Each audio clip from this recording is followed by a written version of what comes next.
Ah, that's Is it? Sorry, say that again. Yeah. There's more white Above the red line than below. What's Is it? When the flag is here's a thing, we came on a quiz program, what can you tell when the Union Jack is upside down? Yes. Yeah, I couldn't tell. I couldn't tell. No, I can't tell either. Yeah, the white diagonal. I've never seen the white diagonal. That's the one that goes across, obviously. That's diagonal.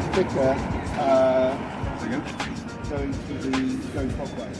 So what it symbolizes? That's the one it is. Yeah. Symbolism. What is the symbolism for you in that flag? What does it carry for you? We walk and talk as we talk about that. Wales. You know, to make a little hot up for the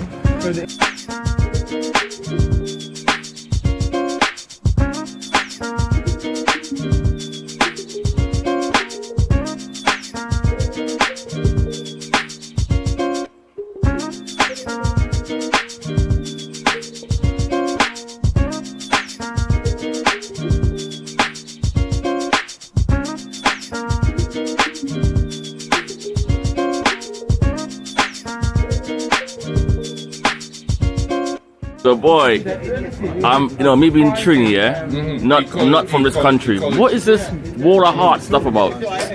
This is the memorial dedicated to those that lost their lives in the COVID, the epidemic, wasn't it? The pandemic. Is it? So people just came and they started putting the hearts and then putting names to the hearts to show, and the amount of people that did actually lose their lives. You can count how many hearts are on there, isn't it? Some memorial they've dedicated to that cause. Opposite Parliament, which is, look and remember. But it just shows the loss. As myself as NHS staff, I've heard many stories. So you work with NHS? Yeah, I'm still employed by them. And stories of what actually happened. Nurses that died, colleagues that passed. And it's very sad. Had to have something. So working with NHS, what was it like for you? When the epidemic hit? I joined afterwards, so I only just caught the end of it, where we were still wearing the masks and making sure, alcohol rubs and stuff like that. And then they decided to tone it down a bit once they decided to manage on the COVID pandemic. But there was you had the norovirus that was coming around, and then there's always something coming around, isn't it? But the COVID was obviously a nightmare and we was not prepared for that at all. And will you say that that it is still a negative impact on the NHS from the COVID epidemic? I would say the morale on staff. Yeah. I think it's taken a lot on them. It took a toll on them, and I mean, we got to pay rise and stuff like that for the time you spent, the duration that you had been with the NHS as well. So that was an incentive to. But as we saw on near Brighton, you had people writing on the floor, NHS, thank you. Yeah. Everyone thanking you for those that continue that struggle there, isn't it? Fighting that epidemic and trying to save lives. Well, you know what? Doesn't matter if you join before, during, or after. Yeah, I gotta big you up. Yeah, of course. I gotta big you up. Yeah, of course. We're there to help.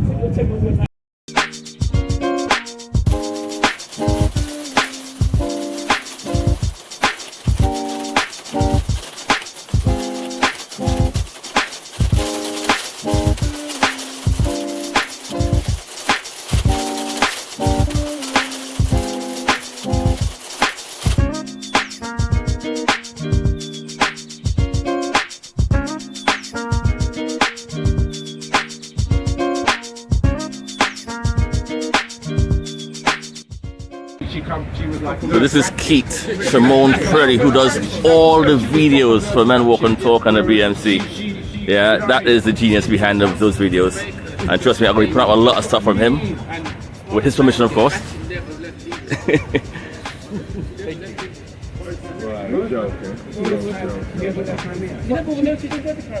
In fact, we're going to take a break, and I'm going to send you to look at the Leighton House Museum in Holland Park, which again Keith recorded. And yeah, just enjoy. See you when you come back. Today's Men's Walk and Talk, we are going to go around Holland Park and we're going to visit the Design Museum.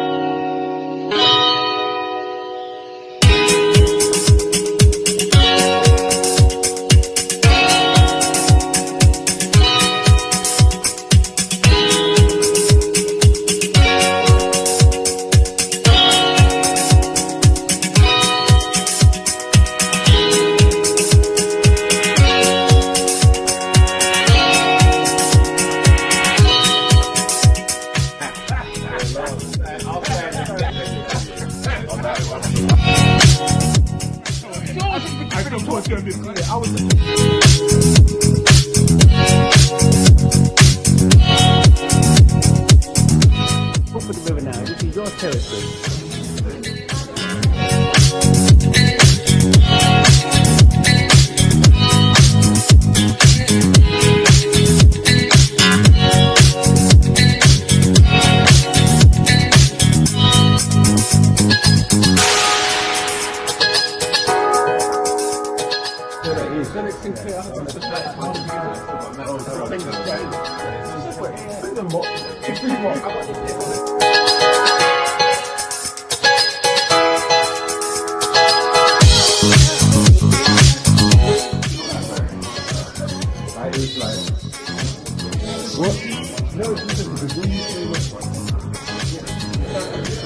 This is a radio line of what you call it, late 70s, early 80s. You're a nobody until you're the ghetto blaster.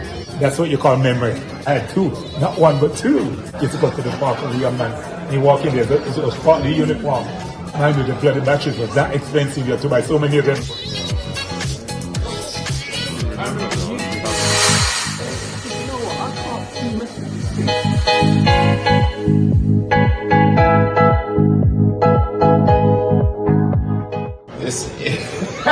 This is a park. And your name? And your phone number. And your phone number, exactly, yes. It would accept 20 pences and later on to accept pound coins. That was later in 1991. If you broke one of these, you could park on it all day and not have to pay. In 1991, me and my 205 GTI, I've been parking on one of these 20 pence coins. Used to wrap it in. It's a little different. I was parking my GTI next to this.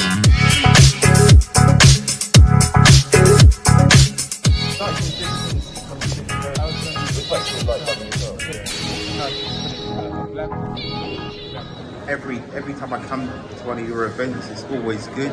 It's an opportunity to say what's on your mind, to say what you're thinking, what your experiences are. It's not like-minded people, it's just people, their experiences and their viewpoints just being shared openly, and I love that.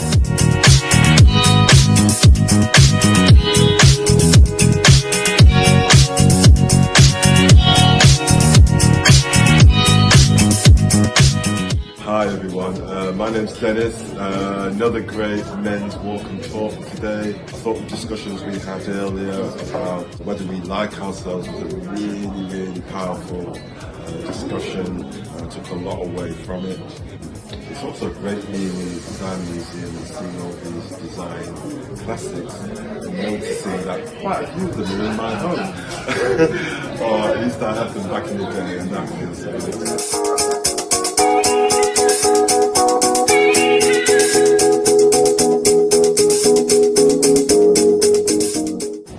Well, it was my first day. I found it therapeutic.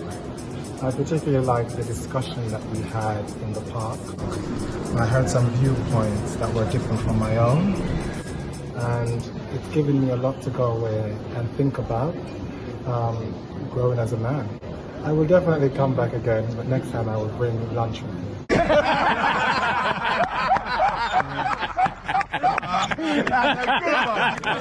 a good one. That was a good one. Sorry guys. Alright, today's walk and talk was in Holland Park and the subject was, do I love or like myself? And what does it mean to like yourself? Is it a form of narcissism? I don't think so.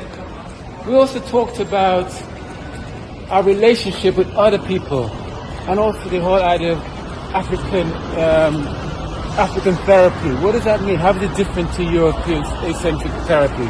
So all these things were discussed there. Again, it was a cathartic experience.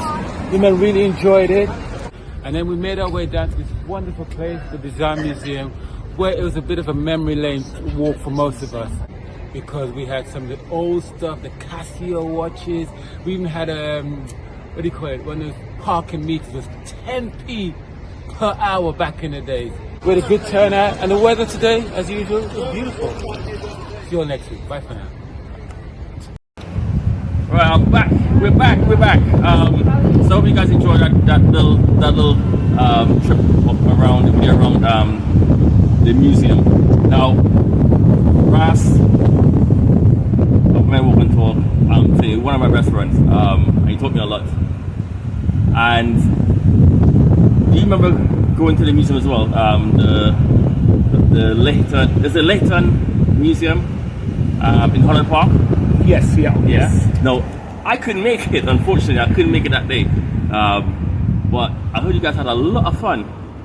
Yeah, funny enough, you triggered my mind there. I'm just thinking what it entails. But I definitely recall going down there. Funny, it was a place that I used to go. It used to be as a child, but I didn't even know that they had built up this museum thing there. So it was literally a virgin church for me, going there and seeing this new building. Yeah. What actually entails. I don't remember but I took information from my phone. But I wish I was speaking about it freshly after I've been there because I cannot recall all the details of it. But I definitely was there.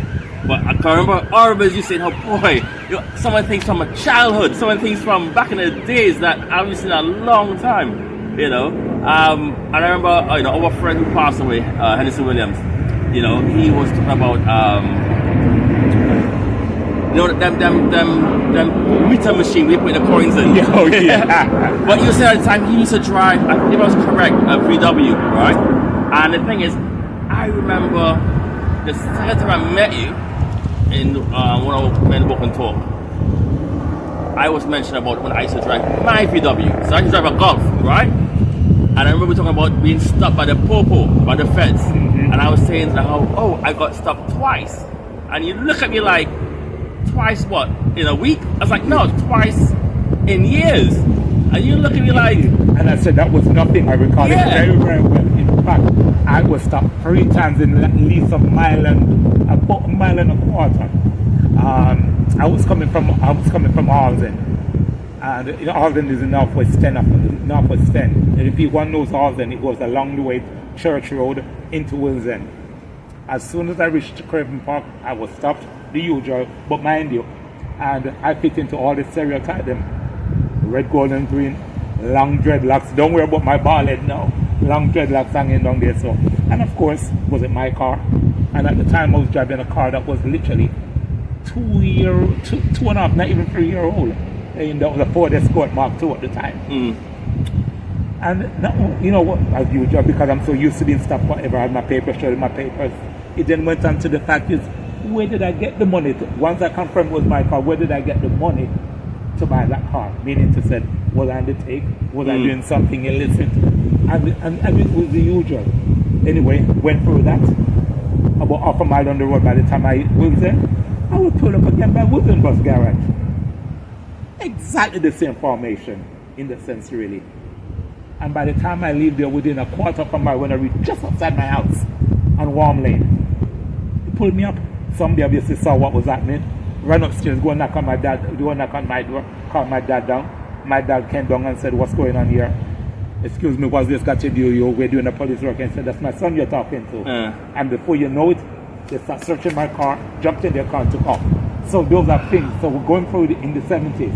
at that time is something that was a daily routine of mine. So going back to the museum now, when I went back there and I saw all those things, the meters, the cars and things of that particular time, bear in mind I left school in 71, it was taking me all the way back. And I bought my first car in the beginning of 1976. So I'd have been 5 years old. that was when I had my first car, so that's everything. Wow. But you know what? I realized, and I would lie to you, right? I always thought that me being black in this country, being stopped twice in my life was because I'm black, right? But you know what? When my children grew up, and they start driving, so I've got two sons.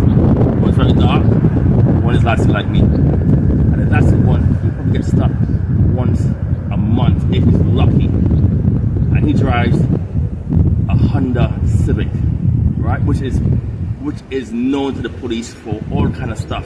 And it's one of the number one cars to be stopped on the road, right? I thought it was a BMW back in the day. No, it was the Golf I used to drive, yeah. But my other son was dark skinned. He was actually having a BMW, but he got stopped almost every second day. And the only difference between the two, living in the same area, the only difference between the two was the color of the skin. The complexion, that was it. Yeah, just like that. You it. see, just like what Diana was alluding to. I didn't have the comfort of hiding behind that, being like whatever. I was just a black man going up for the 70s or whatever the case is. So it was a regular thing. I'll give you an example. We was living on the same warm lane there. We had 3 brothers that used to live on top of us, and you used to hear the whole thing about taking it to the back of the Black Maria. The Black Maria was the police van them at the time. And all 3 of them, they used to be taken in, and they used to beat you with those telephone books. If they never literally physically beat you with it, they'll punch in your throat. So that was the impact on the blows when they saw. And it was a regular thing. And even to this date, you know the person that been taken into the Black Maria van and was actually found dead, and they said they died of asphyxiation. In other words, they choked on their own vomit. They certainly didn't have been there. So what took place in those, and to this day, not one of those have never been prosecuted.